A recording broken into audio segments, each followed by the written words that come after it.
صلى على رسوله الكريم أما بعد. Ziyad radiallahu anha and other ladies in the Khaybar campaign. During Rasulullah sallallahu alaihi wasallam's time, men were always keen to participate in jihad. Many such incidents are recorded. The ladies did not lag behind. They were imbued with the same spirit. They also participated when the opportunity arose. Hazrat Ziyad radiallahu anha says, in the Khaybar campaign, I along with 5 other women reached the battlefield. Rasulullah sallallahu alaihi wasallam, having learnt this, sent for us. He said with anger, who permitted you to come here? Who brought you to this place? We said, O Nabi of Allah, we can prepare wool for the dressing of wounds, and we have some medicines with us. We shall help the mujahideen by supplying them with arrows, by attending to them when they are sick, and by preparing some roasted grain, flour taken with water as a quick meal. In but that's what it is. There's a roasted grain flour taken with water as a quick meal. Talking about preparing them for the mujahideen. Rasulullah sallallahu alaihi wasallam permitted us to stay. The women of that time were blessed with the spirit which even the men of our times do not possess. Look at the courage of these women who reached the battlefield on their own accord, and who offered to attend to different tasks in the field. Hazrat Sulaym radiallahu anha was pregnant with Abdullah ibn Abi Talha when she joined the Hunayn campaign. She kept a dagger with her. Rasulullah sallallahu alaihi wasallam inquired, what is this dagger for, O Sulaym? She replied, I shall run it through the belly of any disbeliever approaching me. She had also taken part in the battle of Uhud, wherein she tended the wounds of the fighting men. Anas radiallahu anhu says, I saw Hazrat Aisha radiallahu anha and Hazrat Sulaym radiallahu anhuma running to and fro in the battlefield, carrying water for the wounded. This was the spirit of even the women of that time. Look, Islam does not give this responsibility of fighting to the women. When there is a need to take up arms, then this responsibility is not put on the shoulder of the women. It is the men who have to take up that responsibility. The women are not given this responsibility. But these women, knowing very well that, and with responsibility comes some shape of privilege, that when there are spoils of war which come as a result of taking up, defending and so on, then it goes to the share of those who were given this task to do it. So the women are not going to get a share in the spoils of war here, because it was not the responsibility, and they're not going to get a share. So this just shows the fact that they were doing it solely for the pleasure of Allah. They knew very well that they're not going to get, there's no monetary financial gain in store for them. But they wanted to serve the deen in any way possible. This is what they were looking for. How can they serve the deen? So this was, when the women would come out like this was before the laws of hijab came down. So that's why they were moving around a bit more freely in these types of environments. Allah give us all the same spirit to serve the deen. Look, right now, sometimes people think of jihad and they think that it means that I will have to go and take the life of everyone around me. This is not the case. Right now, that is something that is not inconceivable, that we might have to take up arms and protect ourselves. But really what is demanded from this the spirit is that we should want to serve deen. We should want to give our lives to serving deen in whatever way it is. Over here there's no people, there's no enemies, there's no one trying to take our lives. Rather, what is demanded from us is that we spend our wealth to propagate deen to those around us. MashaAllah, the people are very good around us. They're open-minded. So how can we go and how can we convey the message of Deen to them? How can more of our time be used in that, in that particular avenue of spreading Deen and conveying with wisdom and kindness, conveying Deen to them? This is what we should be looking at. How can this come more and more into our life? And how can our life be used for this purpose?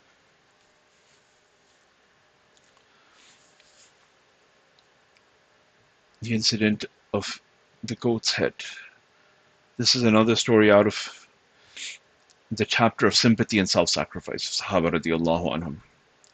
Hazrat Ibn Umar radiallahu anhu says, one of the Sahaba received a goat's head as a present. He thought of a neighbor who had a larger family and was in greater need of it than himself, and presented the same to him. This brother, on receipt of the present, recollected yet another person whom he considered even more deserving than himself, and sent on the head to him.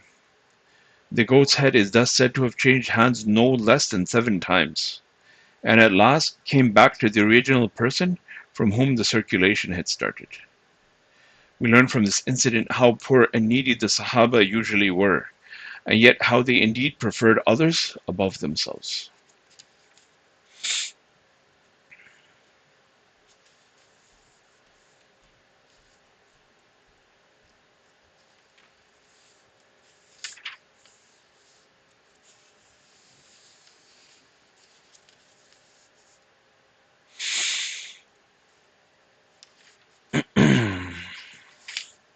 Shall we read something out of Salat? عن جابر رضي الله عنه قال قال رسول الله صلى الله عليه وسلم مثل الصلوات الخمس كمثل نهر جار غمر على باب أحدكم يغتسل منه كل يوم 5 مرات رواه مسلم. عن جابر رضي الله عنه قال قال رسول الله صلى الله عليه وسلم مثل الصلوات الخمس كمثل نهر جار غمر على باب أحدكم يغتسل منه كل يوم 5 مرات. Hazrat Jabir radiallahu anhu narrates that he heard Rasulullah sallallahu alayhi wasallam saying, the likeness of 5 times daily salat is as the likeness of a deep brook running in front of the door of a person who bathes therein 5 times a day. Hazrat Jabir radiallahu anhu narrates that he heard Rasulullah sallallahu alayhi wasallam saying, the likeness of 5 times daily salat is as the likeness of a deep brook running in front of the door of a person who bathes therein 5 times a day. Running water is generally free from dirt, and the deeper it runs, the cleaner and purer it is. A bath in such water surely removes dirt from the body and makes it clean. Salat performed with due regard for its essentials likewise cleanses the soul of all sins. There are several ahadith of the same meaning, though with slight variations in expression, narrated by different Sahaba of Rasulullah sallallahu alayhi wasallam. Hazrat Abu Sa'id Khudri radiallahu anhu narrates that he heard Rasulullah sallallahu alayhi wasallam saying, each of the 5 salat cancels the sins committed since the salat preceding it. To explain, let us take the case of a person working in a factory. His job is such that his body gets covered with dust. But there are 5 streams of running water between the factory and his house, and on his return from work, he takes a bath in each stream. The effect of 5 times daily salat is quite similar. Any sins of omission and commission between 2 salat are forgiven on account of istighfar and tawbah in each salat. Rasulullah sallallahu alayhi wasallam, through such examples, aims at impressing that salat has the wonderful power of removing sins. If we fail to avail of Allah's mercy, surely we ourselves are the losers. To err is human. We are likely to commit many acts of displeasing Allah and deserve thereby His wrath and punishment. But look how relenting our dear Allah is. He has most graciously shown us the way to earn His mercy and forgiveness. It is a great pity if we do not avail of this great favor. Our Allah is always eager to show us His mercy on very small grounds. It is said in a hadith that if a person goes to bed with the intention of getting up for tahajjud and perchance does not wake up, he receives the full reward of tahajjud, although he has been enjoying his sleep at the time of tahajjud. How boundless is the grace of Allah, and what a tremendous loss and deprivation if we do not receive blessings from such a giver.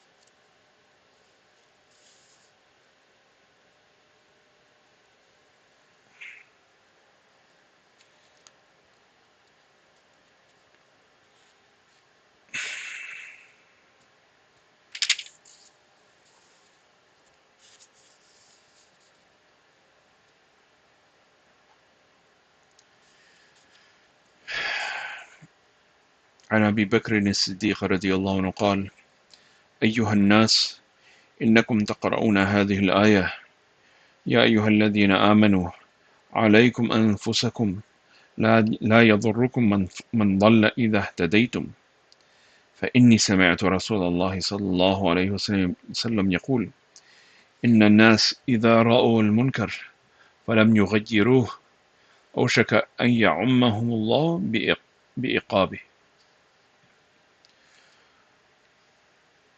Abu Bakr radiallahu anhu mentioned, O people, you are given to reading this verse. You read this ayat, O you who believe. You are responsible for your own souls. He who goes astray cannot harm you, while you are on the path of righteousness. But I have heard the Nabi sallallahu alayhi wasallam saying that when people see something evil and do not seek to eliminate it, they will soon find themselves encompassed by the wrath of Allah. The verse in question has been similarly interpreted by all the truly learned people, such as Imam Nawawi rahmatullah alayh, who explains in his Sharh of Muslim.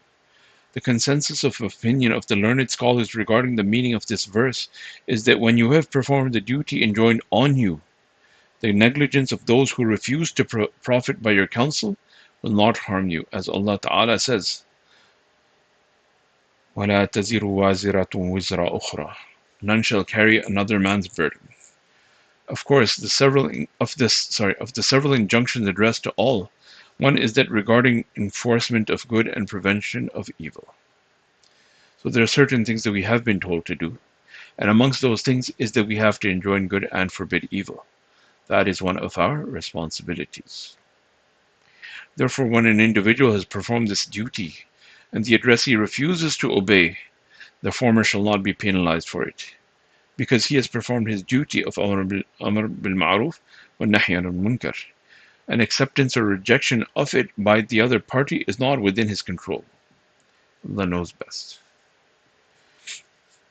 So this ummah has been given this duty. So it's something that we should be mindful of. So Allah give us the tawfiq in these couple of last days of Ramadan. We have found that Shaitan does this job of enjoining evil, and he won't explicitly forbid from good. Rather, Shaitan is a tricky guy. He's a very smart guy, he's a very tricky guy. So what he'll do is he will tell you, you know what, it's a good thing to do, but do it a bit later. You have other important things to do now. Do it a bit later. You have some Quran to read? No problem. But you're tired now, so read it a bit later. It's a bit later. You will do it, inshallah. Do it a bit later. Well, you have to read namaz. Let's do it a bit later. Why will you pray it now? You're tired of such a long day. Take it easy. And you know your favorite TV show is on. That you shouldn't miss. The salat, do it a bit later. Or he will try to take us down from what is the best and he'll bring us down to the next level. Oh, you are trying to do something? You're trying to read Quran in Arabic. Well, Arabic is so difficult. Why don't you just read the translations? Well, no, read the translation too, but read the Arabic also. So Shaitan will always try to knock us down one level. So make sure that you don't get pulled in by the tricks of Shaitan. Don't get sucked into his tricks and his deceptive measures. And just as why Shaitan hates it and why it'll never be easy to enjoin good and forbid evil, because a person is going right up against Shaitan. Going right up against him. First, if you're reading your Quran, like Shaitan's going to stop you from the highest and he's going to bring you down to the next. So when a person thinks of enjoining good and forbidding evil, then Shaitan will remind him, don't you remember? You have to memorize your Quran now. You have to read your Quran.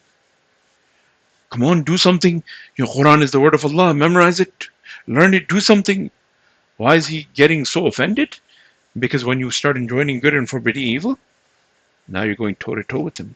Now you're telling the people, oh, hey, Shaitan told you to do something, don't listen to him. Don't listen to him. And all the good that Shaitan told you not to do or to delay, well, you should do it now because you don't know if you're going to be alive later on. So do it sooner. Shaitan's saying, no, no, no, no, we can't have this. We can't have this. So now he'll start telling you to do a lot of, you had to learn these things. You had to learn your deen. Why don't you go start learning it now? You had to memorize some Quran. Start memorizing it now. But don't start enjoining good and forbidding evil. And once you've gone from leaving enjoining good, forbidding evil, and now you started learning Quran and learning your deen, of course, which you have to do, but don't figure out your time. And say, oh, learning deen is so difficult. You have to repeat it so many times. You also have to repeat the same thing so many times while learning your geography and learning your history, but he's not going to remind you about that.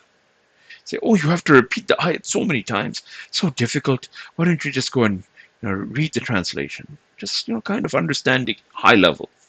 And once you open the translation high level, it's like, oh, the text is so Shakespearean. And let's go and search Amazon for a nice modern translation.